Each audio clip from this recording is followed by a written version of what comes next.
सकीना कहाँ है? उसे खाना नहीं खाना? भाई साहब उसकी तबीयत ठीक नहीं है तो मैंने दवा देकर सुला दिया। मैंने फैसला किया है कि कोई अच्छा सा रिश्ता देकर किसी सैयद घराने में सकीना का निकाह कर दिया जाए। लड़की के कदम एक मर्तबा घर से बाहर निकल जाए तो फिर वो घर में टिकती नहीं है। मगर पीर साहब इतनी जल्दी, मेरा मतलब है इतनी जल्दी कोई अच्छा रिश्ता मिलना बहुत मुश्किल है। ये सोचना तुम लोगों का काम नहीं है। रिश्ता है मेरी नजर में। वैसे भी अभी ये बदनामी वाली बात घर तक ही महदूद है, घर से बाहर नहीं निकली है। घर की बात घर में ही रह जाए तो बेहतर है।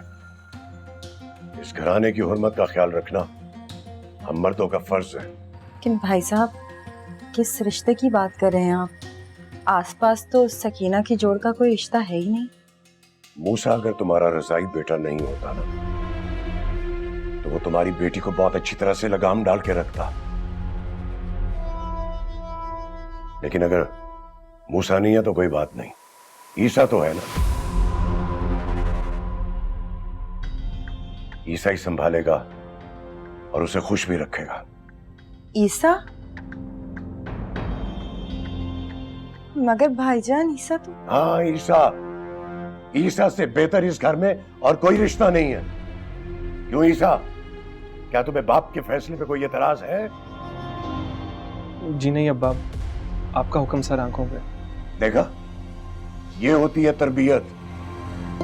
मेरा बेटा ही तुम्हारी बदनामी की गठरी पे अपनी इज्जत की चादर डालेगा। जो तैयारी करनी है तुम कर लो। अगली जुमेरात ईसा और सकीना का निकाह होगा।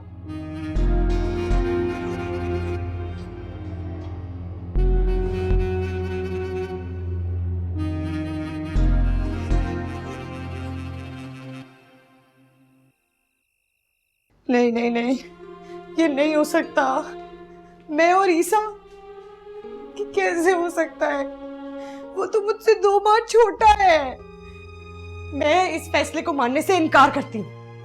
मैं किसी को इजाजत नहीं दूंगी कि मेरी जिंदगी बर्बाद कर सके। जहर खा के मर जाऊंगी मगर ईसा से शादी नहीं करूंगी। तो फिर थोड़ा सा जहर मेरे लिए भी ला देना ताकि तुमसे पहले मैं अपनी ये लाचार और मजबूर जिंदगी को खत्म कर दूं। बदनामी की कालक तो तुम पहले ही मेरे मुंह पे मल चुकी हो। खुदकुशी करके मुझे जिल्लत और बदनामी के समंदर में धकेलने से तो बेहतर है कि मैं अपनी आंखें बंद कर लूं। मजीद कोई इल्जाम, ताना तंज मैं नहीं सुन सकती तुम्हारी परवरिश के लिहाज से। कैसी माँ है, ताया जान से मेरे हक के लिए लड़ने के बजाय मुझे कोस रही है। अपनी मर्जी से अपनी जिंदगी गुजारना जुर्म है क्या?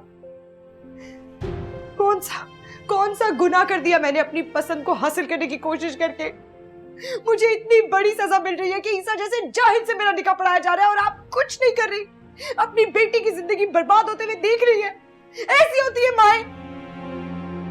नहीं, ऐसी नहीं होती है माएं।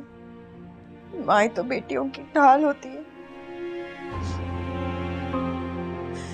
मगर वो माएं तुम्हारी माँ की तरह बेबस, लाचार, मजबूर और दूसरों के दर पे पड़ी उनके टुकड़ों की मोहताज नहीं होती। आज तुम्हारा बाप जिंदा होता है तो लड़ जाता है इन सब से, लेकिन तुम्हारी बेवा माँ वो क्या करे? उसके पास तो सिर्फ इस घर का ही सहारा, और अगर ये सहारा भी तुम छीनना चाहती हो तो छीन लो। मैं उफ तक नहीं करूंगी, लेकिन अपने पीछे मुझे दुखों के समंदर में ताने सुनने के लिए छोड़ मत जाना। दुआ करना कि मेरी रूह और तुम्हारे कदम इस घर की दहलीज को एक साथ पार करें।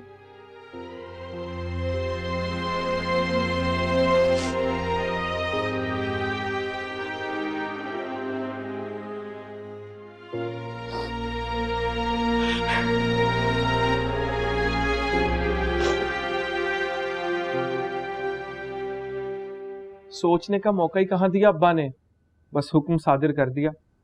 और माँ तुमने ही तो सिखाया बचपन से कि बाप के हुक्म के आगे सर झुकाना ही ऐन इबादत है। सब जानती हूँ मैं, दिल में तो तेरे लड्डू फूट रहे। बचपन से ना तेरी रग रग से वाकिफ हूँ मैं। क्या अम्मा, तुम भी एक बात पकड़ ही लेती हो। वैसे मुझे तो सकीना पर तरस ही आ रहा है। कहाँ मैं और कहाँ वो। मैंने सारी पढ़ाई मदरसे में की और वो अंग्रेजी यूनिवर्सिटी जा पहुंची। सच बोलूं तो मेरा और उसका कोई जोड़ ही नहीं बनता, और वैसे भी वो किसी और से मोहब्बत कर बैठी है। देखिए सा, अपने बाप के सामने ऐसी कोई बात मत करना। सकीना मुझे बड़ी प्यारी है, और रही बात जोड़ की, तो मेरा ईसा भी किसी शहजादे से कम नहीं है। मर्दों की तरह तूने जबान दी है ना, तो मर्दों की तरह निभाना भी ये रिश्ता। और उसकी माजी की कोई भी बात उसके सामने मत करना। ईसा! जी भाई। ईसा,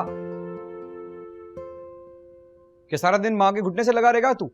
1000 काम है, बाहर चलो बस। जी भाई आया। आपको तो पता है अम्मा से सर की मालिश करवाए बिना जहन ठिकाने ही नहीं लगता मेरा। बस आया मैं। आजा मूसा, तेरे सर में भी तेल लगा दूं, शायद इस बहाने तेरे सर की गर्मी कुछ कम हो। ना किया कर इतना गुस्सा। तेरे चेहरे पर मुस्कुराहट अच्छी लगती थी, तू तो सब कुछ ही भूल गया है। तो क्या करूं अम्मा? तू चाहती है कि इसकी तरह सारा दिन बगैर किसी वजह के, बगैर किसी बात के दांत निकालता रहूं? समझाया इसे अम्मा।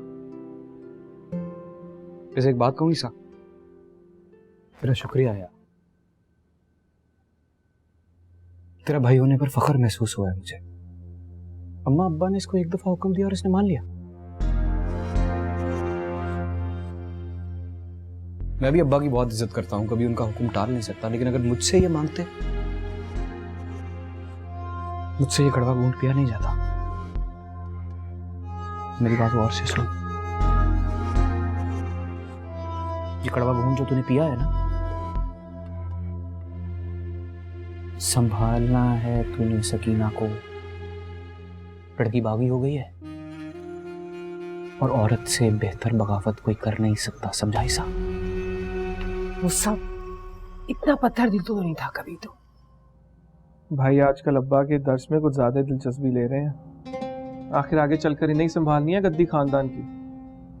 अभी से पत्थर दिली नहीं दिखाएंगे तो भला अब्बा क्यों बनाने लगे जानशीन इन्हें? चल चल बक मत। ये तो खुदा का शुक्र अदा करो, कल वो लोग मेरे हाथ से बच गए, लेकिन छोड़ूंगा नहीं उन्हें, चुन चुन के मारूंगा, बता रहा हूं अम्मा। खबरदार मूसा, अगर तुमने बाहर जाके कोई भी हंगामा किया तो मेरा मरा हुआ मुंह देखोगे। अम्मा, कसम क्यों दिया? उन बेगैरतों ने पीर कुदरतुल्लाह शाह की इज्जत पे हाथ डाला है। जिंदा छोड़ दूं उन बेगैरतों को। अच्छी तरह से जानती है ना आपकी मोहब्बत करता हूं आपसे। आपकी कसम को टाल नहीं सकता। हाथ बांध दिए ना मूसा के आपने, छोड़ दूं उन्हें, बख्श दूं। देख मूसा, सकीना इस घर की इज्जत है, तेरे छोटे भाई की इज्जत। अगर तू इस तरह बाहर जाके हंगामा करेगा तो इज्जत तो हमारी उछलेगी ना। बस मैंने कह दी ना, खत्म करो ये सब कुछ। मेरी बात इतनी सी नहीं मानेगा तू? रुक जा। अरे ईसा,